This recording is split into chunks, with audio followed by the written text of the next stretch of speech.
Hey everyone, Tony Winston here for Jazz Piano College.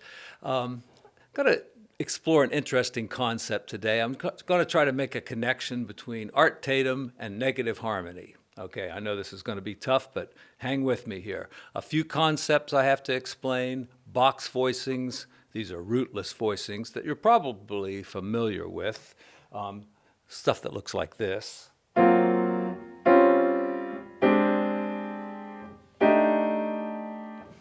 And negative harmony.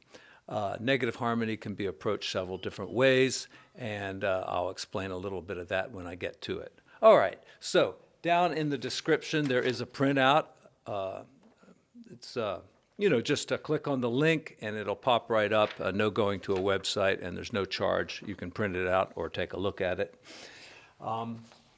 Okay, so let me move my microphone so I can talk. And I started off on this first line with a turnaround that I just haven't heard very many people talk about. I don't know if I've seen any videos about this particular turnaround, but I've heard Art Tatum do it. So it goes like this. We're in the key of F, and 1 6 2 5 is like this, and then here's the 2 chord, and there's the 5 chord. So instead of going to the 6 chord, we go to the flat 6 chord.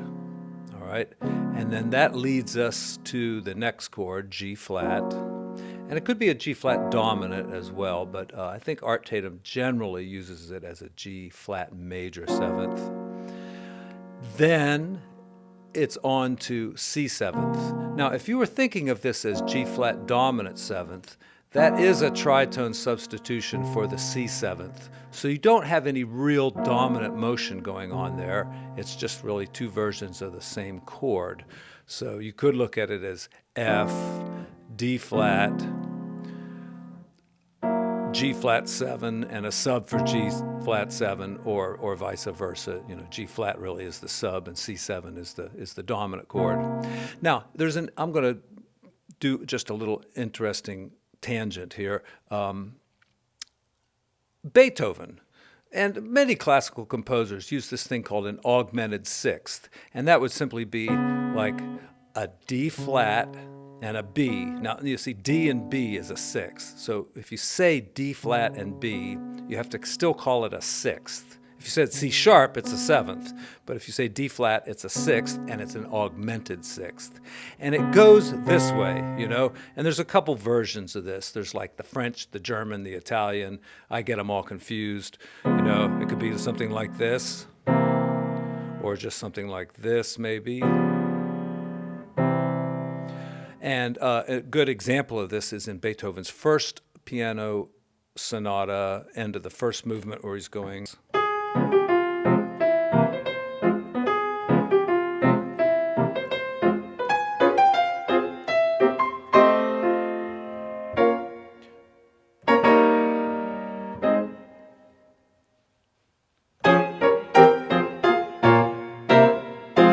Something like that. Anyway, the very first thing there. Now he's going towards a C7th chord, but hits the F chord first, and then the C7. But it really is an augmented 6th here, and that's how it's written in the book.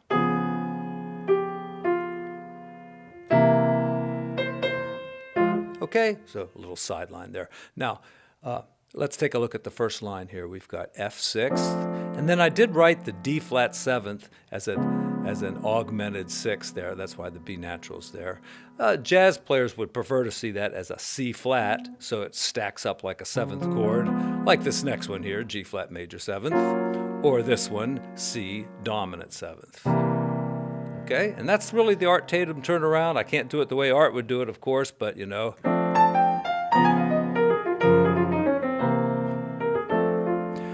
Now, going on, we have F 6th, and now this is a D flat 9th. That's still D flat 7th, just left the root out, and I've got that much of the chord, okay?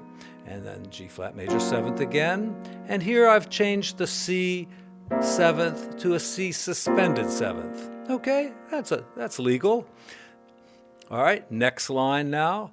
I'm transforming this gradually into negative harmony. So F 6th, Now we're going to D flat 9 again, and it's got the 13 in it this time, and this is an actual box voicing here. On the next one, I've changed my G flat to a G flat major 7th with a flat 5, and this is a box voicing as well. And then C7, and what have I done here? Now I've changed the root to a flat 9, okay? Now on the next part here, I've used all box voicings. This is the same D flat 13. You can think of this as several different chords. Right now I'm calling it G flat major 7 flat 5. And then the last one here, it's still C7 sus 9. I've changed this, and it's a box voicing. Okay, you know, it could be used. These box voicings can be used for several different chords, like E flat 7th, or A altered dominant. It could be like a B flat minor 7. Sorry, a B flat minor 6 chord with a 9. It could be all of those chords, but right now I'm calling it G minor 7 flat 5. It's very close to the actual chord, you see? Okay? All right. And this is how I do a turnaround with negative harmony. And you know, you're probably familiar with these kind of chords.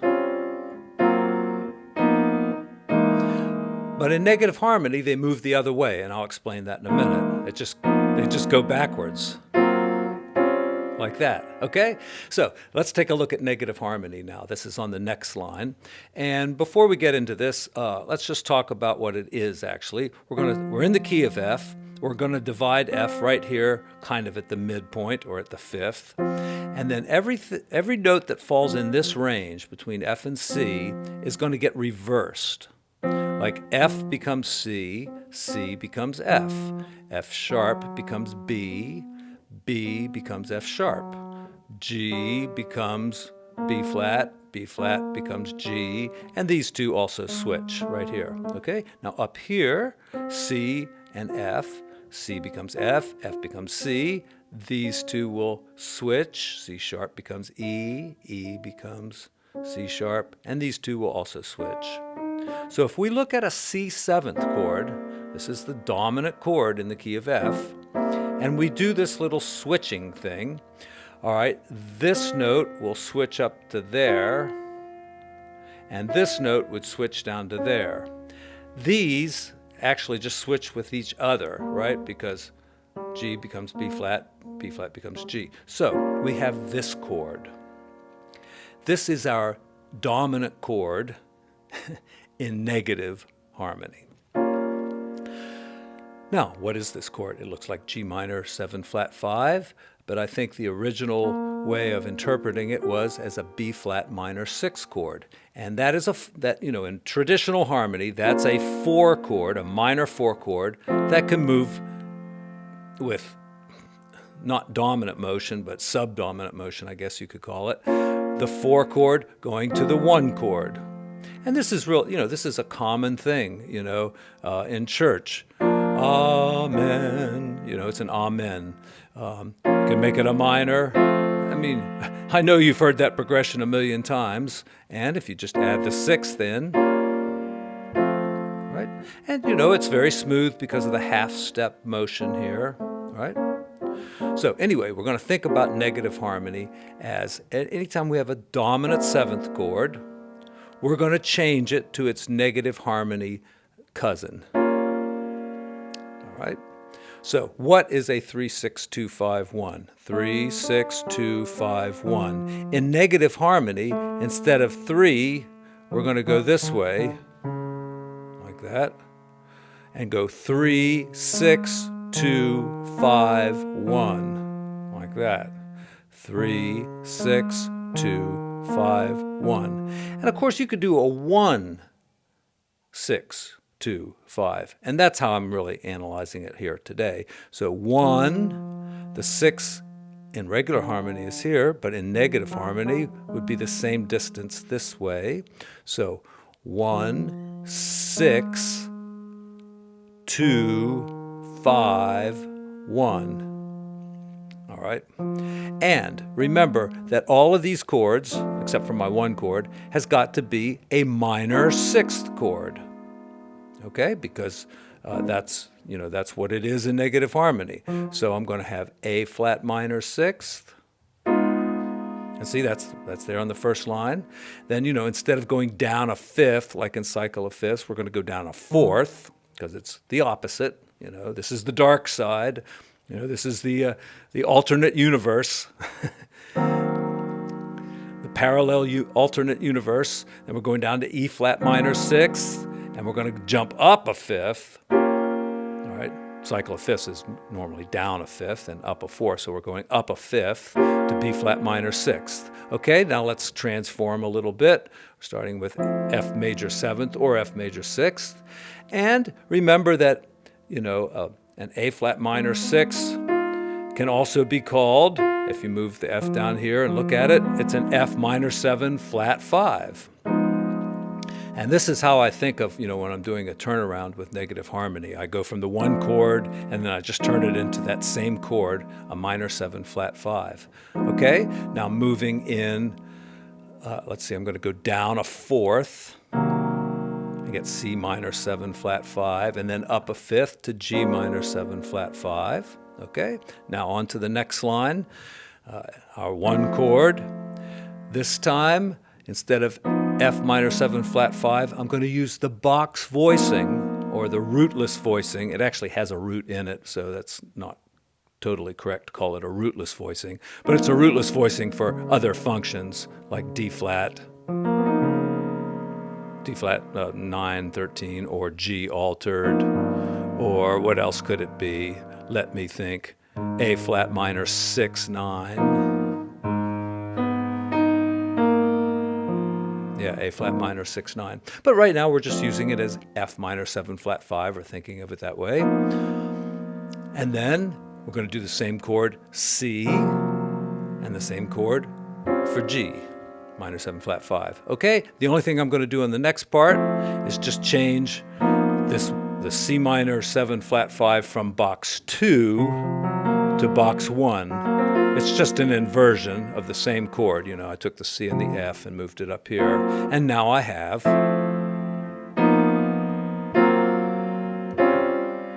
and leading to the one chord. All right, and to me, this is negative harmony. I have never seen anybody else do a turnaround this way, but I'm just as comfortable now when I'm playing any jazz standard. I'm just as comfortable doing a negative harmony turnaround as I am doing a regular turnaround. It just works easily for me. If I'm in key of E flat, there's my one chord, here's my 6 chord, my 2 chord, my 5 chord, and then I'm back to E flat like that.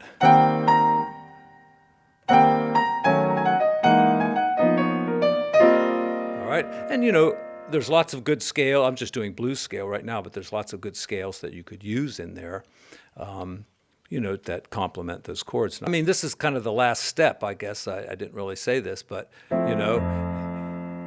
if you're using this as a box voicing for F minor 7 flat 5, it's also D flat,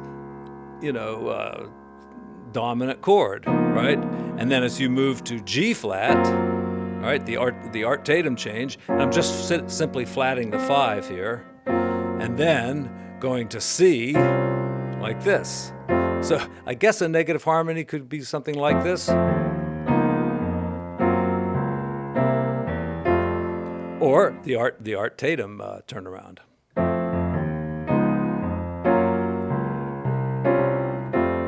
Yeah.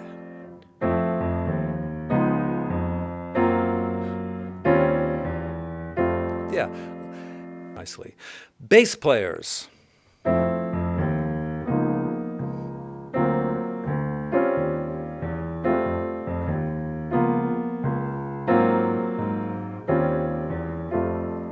I've come up with these before. I've got another video though where I do some pretty good bass lines.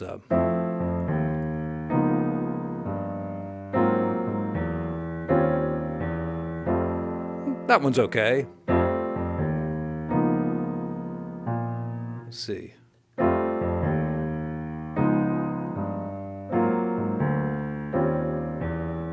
Yeah, I kind of like that. I'm sure there's lots of ways because, you know, you can think of these chords as so many different chords because they're box voicings. Okay, if you were totally lost by this concept, that's okay. This is actually the third day in a row I've tried to do this video, trying to set a little bit higher standard for myself, make sure the lighting is right, my hair is good and all that. Since I've been getting so many views lately on a couple of videos, and I know I have a bunch of new subscribers. So thank you all very much. Give me a thumbs up. You know, if you didn't understand it at all, I don't mind a thumbs down. You can do that if you like. And, you know, a comment is great too. Of course, I want to thank my Patreon subscribers and the folks that occasionally hit me up with a few bucks through the PayPal link down there. Thank you all so much. If you have any suggestions for the channel, videos, subjects, songs, things you would like me to cover, please let me know in the comments. Thanks.